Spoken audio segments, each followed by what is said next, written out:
What is up, New York Giants fans? Thank you guys so much for tuning into the live, checking out the stream after it was posted. So, what we're doing today is looking at the New York Giants' possible 2022 roster scenario.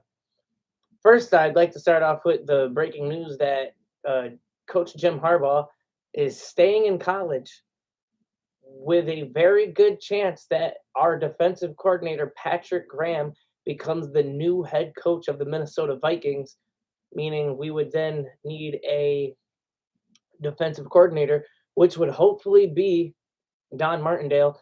And we did just sign a quarterback coach, somebody from the Bills. And with our offensive coordinator supposed to be announced on Saturday, I'm crossing both of my hands that it's Mike Kafka, somebody that's responsible for forming Patrick Mahomes. But really quick, we're gonna dive into the purpose of today's video. So I'm trying to figure out where to start here.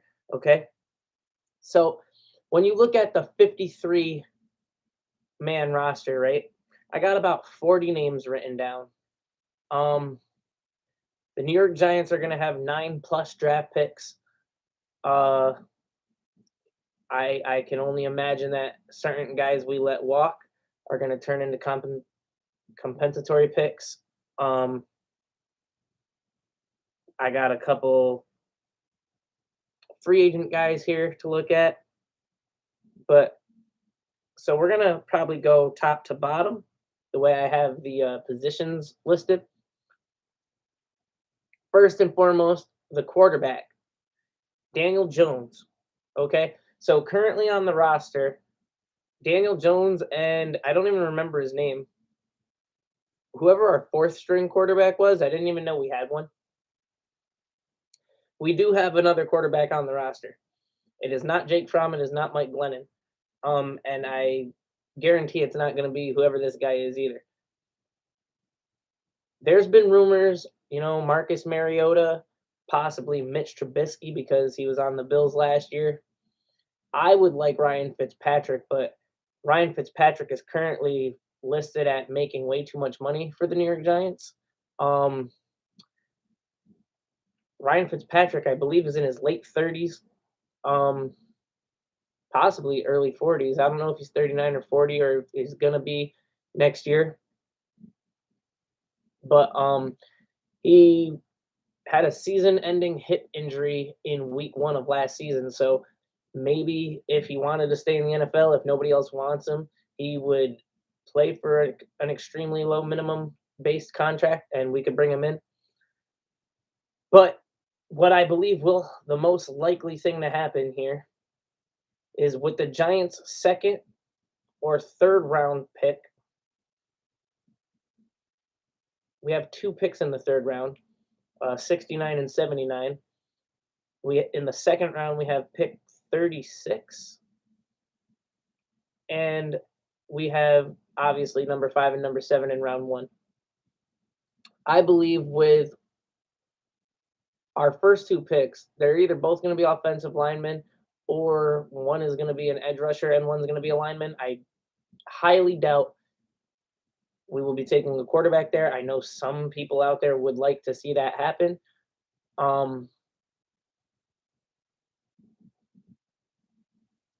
However, if we do draft a quarterback, like I said, it might be in the third round, but that's also not a bad thing. I have very good reason to believe that, quarterbacks are going to fall in this draft. Every year, players fall no matter what. So Daniel Jones' backup next year will probably be a rookie. And Daniel Jones has gotten hurt every year of his career. So hopefully that doesn't happen this year, but you never know. You got to be precautious. You got to hope that Daniel Jones will be healthy, but in case he misses a game, got to have somebody that can come back him up. Now, at running back, Devontae Booker is still under contract. So we have him and Saquon Barkley. Giants fullback Elijah Penny is a free agent. I don't know if we'll be bringing him back. We can't really afford to bring anybody back because of the salary cap hell that we're in. We do have Brightwell, I believe, still under contract, so he could easily be the third string running back. Like I said, I don't have the full 53-man roster listed. Moving on to wide receiver. Sterling Shepard is believed vastly to be getting released from the New York Giants. He is not a free agent. He is actually, I believe, got 2 years left on his contract this year and the 2023 season. But he gets paid, I think, the third most on our team. And because of the salary cap hell, we would need to release some players to at least sign our draft class. And I would personally hate to see Shep go. He changed his number to 3 this year, my favorite number, reality. So he's Daniel Jones' favorite target. And I just don't want to see Shep go, but it might happen. So that's what everybody expects to happen. Jumping really quick to linebacker, talking about expensive cuts. A lot of people think we might not have Blake Martinez next year. Now, Blake has been getting a lot of highlights on New York Giants media talking about the recovery of his injury, and he's been posting things on his own social media. I think he really wants to be a Giant. I think he deserves to be a Giant. He's basically the heart and soul of our defense. And we'll get to other things as we go. So for wide receiver, we have Kenny Golladay, Kadarius Toney, Darius Slayton. Darius Slayton drops way too many balls.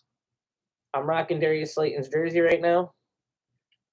Darius Slayton's most likely going to be a Giant next year. He holds no value. We wouldn't really gain much from letting him go. Nobody's going to want him in a trade. So we might as well have him on the team. He knows the system. He just really needs to pick up, He's had, in the last 2-3 seasons, very crucial drops. The most famous game was the 2020 season against Tampa Bay. He dropped like 4 touchdown catches in that game. Week 1 against the Denver Broncos this season, he had a big drop right at the very beginning of the game, like our first play or something like that. So a lot of people were mad at Evan Ingram. He obviously cost us the division last year with the game-sealing catch against Philly. But I believe when it comes to catching, Darius Slayton's even worse than Evan Ingram is. We have John Ross, who I would start over Darius Slayton. We have Colin Johnson, David Sills, CJ Board, and Dante Pettis. So keep familiar with all those names. I believe those are going to be our wide receiver guys. We could always take one somewhere in the draft. We have more than enough picks. At tight ends, we have Kyle Rudolph and Caden Smith. Now, when you look at free agent tight ends, when you look at about the 20 free agents the Giants have coming into this offseason, one of the top 3 free agents I would love to bring back to the New York Giants is Evan Ingram. I still think he's got top 10 tight end potential. He knows the Giants. He's been with the Giants. And when you look away from the drop balls, he's still a very good red zone target for us. He doesn't get many catches during the game, but when he does get a catch, they're usually touchdown catches. And Evan Ingram is another supporting cast member for Daniel Jones. He's very cost effective. If we needed to bring in another tight end, it might as well be the guy who's been riding with us for the last few years. So I know that's a very 50-50 decision. Evan Ingram staying or Evan Ingram going. But if Evan Ingram goes, we're looking at riding with Kyle Rudolph and Caden Smith all season. And Evan Ingram is probably also one of those guys that if we do let go could turn into us getting a comp pick. So it's a very 50-50 decision. As the season goes on and we see what cap space is looking like, we're going to have to play that one out.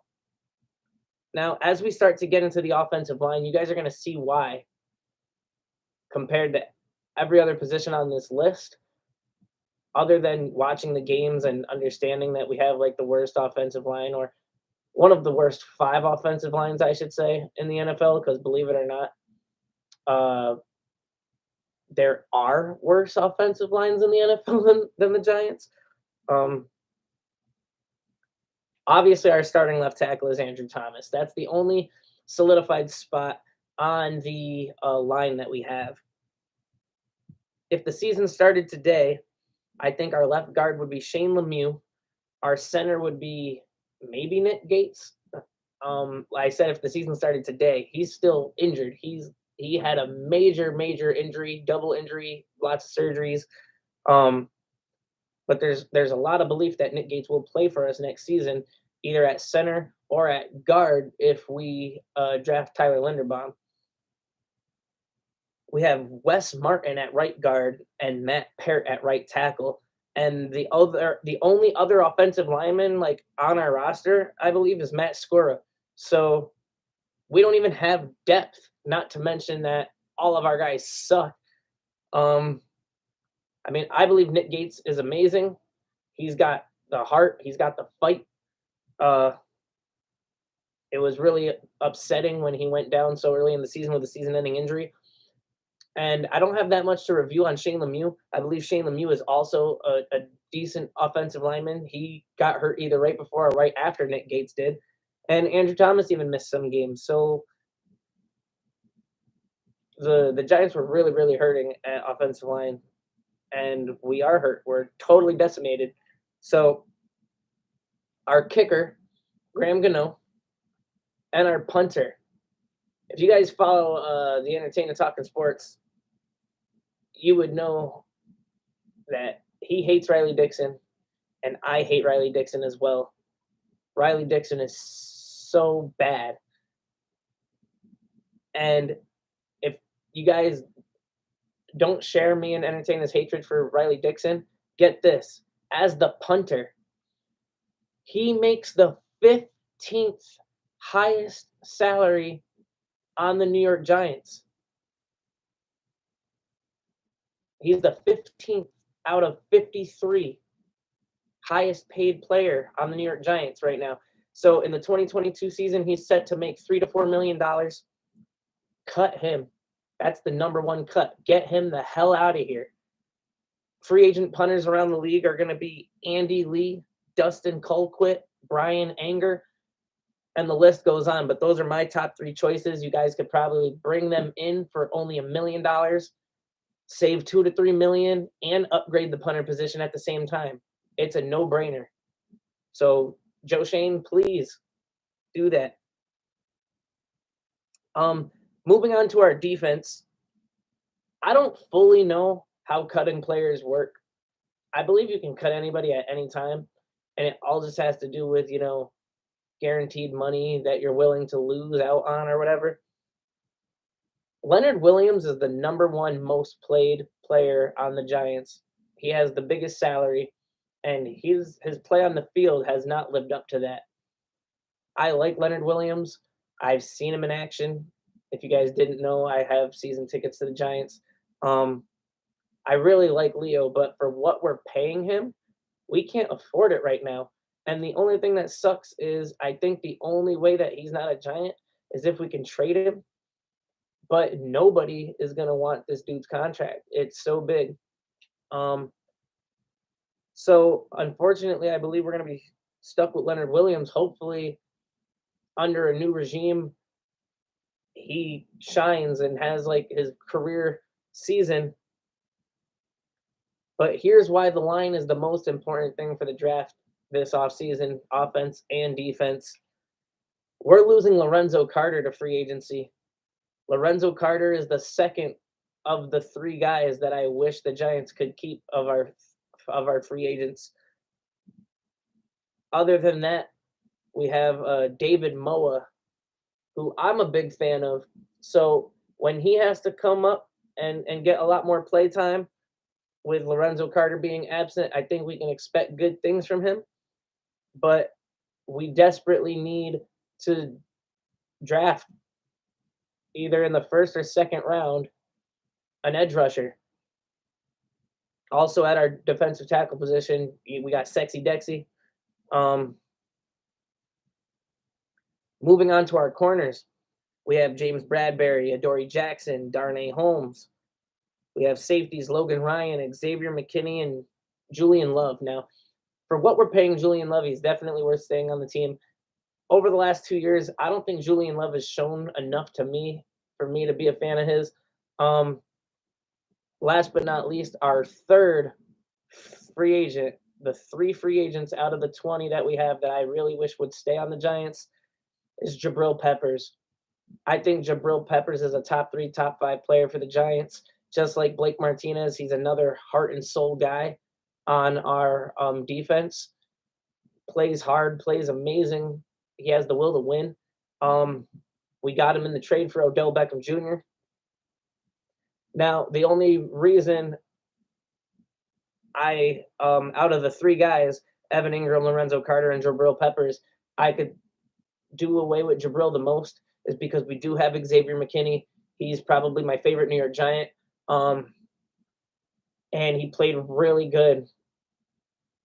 A lot of shine for McKinney when Jabril went down with the injury. He had the 2-pick game where he got a pick 6. He started to get a few more picks in the season. So losing Jabril Peppers is going to suck. But we probably can't afford to bring him back. Like I said, the most affordable guy to bring back would be Evan Ingram, and I think it would be a very smart decision for the Giants to bring back Evan Ingram. But we're most definitely probably losing Lorenzo Carter. We're not going to be able to pay him,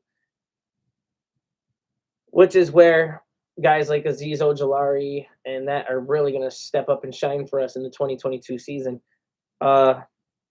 Speaking of Azeez Ojulari, moving on to the last position, the linebackers. It looks like Jalen Smith is on our roster, which is kind of exciting. There's a lot of potential there. We have Oshane Ximines, Quincy Roche, who picked up the very important sack, I believe, in the Vegas Raiders game. He forced the game-winning fumble against Derek Carr. We have Benardrick McKinney, the youngster Nico Lalos. And last but not least, we have Carter Coughlin. And then, like I said, so we got the 3 free agents, Evan Ingram, Lorenzo Carter, Jabril Peppers. We got the cap monster, Leonard Williams. Another cap monster is Kenny Galladay, but he's not going to go anywhere. We brought him in last year to be our number 1 wideout, and that's what he's going to do. He's going to serve as our number 1 wide receiver. And then 2 guys that might leave the Giants are Sterling Shepard, and I really, really, really, really hope not Blake Martinez, as the New York Giants try to figure out some stuff with the cap. A possibly affordable right tackle in free agency so that we wouldn't have to address it in the draft is Jermaine Ifedi. And last but not least on this list, I tried to look at edge rushers. Edge rusher is an expensive position, and we don't have the cap space for it. But the only person on here worth mentioning is JPP. I know a lot of people want to bring Odell back to the Giants one day, but to me, it makes perfect sense to bring back JPP. He's a monster. I mean, he just won the Super Bowl last year. He was just in the divisional round this year. He just lost his first ever playoff game. You're talking about a man who's 9-1 in the playoffs. I think JPP is really awesome. So, yeah, guys, we just got the new quarterback coach. Offensive coordinator is going to be signed on Saturday. Hopefully we get Mike Kafka. Hopefully we get Don Martindale. for our defensive coordinator. This is what the roster is looking like right now. And I can't wait to see what other moves the Giants will make. I'm really happy with getting Joe Shane. I'm really happy with getting Brian Dable. And I just think that there's a lot to look forward to for the New York Giants this season. Hopefully, our 10 years of pain and suffering is over. Hopefully, we can finally get back to winning. Hopefully, don't remember what I was just going to say. Oh, hopefully we win some games. I really, really think that the 2022 schedule is one of the easiest New York Giants schedules we've ever had. We finished in last place of our division, so that means we play the other last place division teams, such as the Lions and the Panthers. The hardest game on our schedule is the Ravens, and we might get to play them in New York. That's another thing that makes our schedule very easy, is the road and away games. The other hardest games that we have to play the Colts. Either they're going to have Carson Wentz or an even better quarterback, and the Packers if they keep Aaron Rodgers or end up with somebody like a Carson Wentz. But if we get to play the Jordan Love Packers, I don't think we have anything to worry about there. Thank you guys so much for watching this video. If you haven't already, give me that thumbs up. If you haven't subscribed yet, subscribe. I noticed there's been 2 or 3 of you guys watching. Nobody dropped a message or a comment or anything. But if you guys want to comment on anything, feel free to definitely give this a share. If you guys have fellow football head fans, diehard football fans, especially New York Giant fans, and have yourselves a great night, guys. Thank you for watching. I love everybody that loves me. Till next time, forever and always, I'm Reality. Peace out.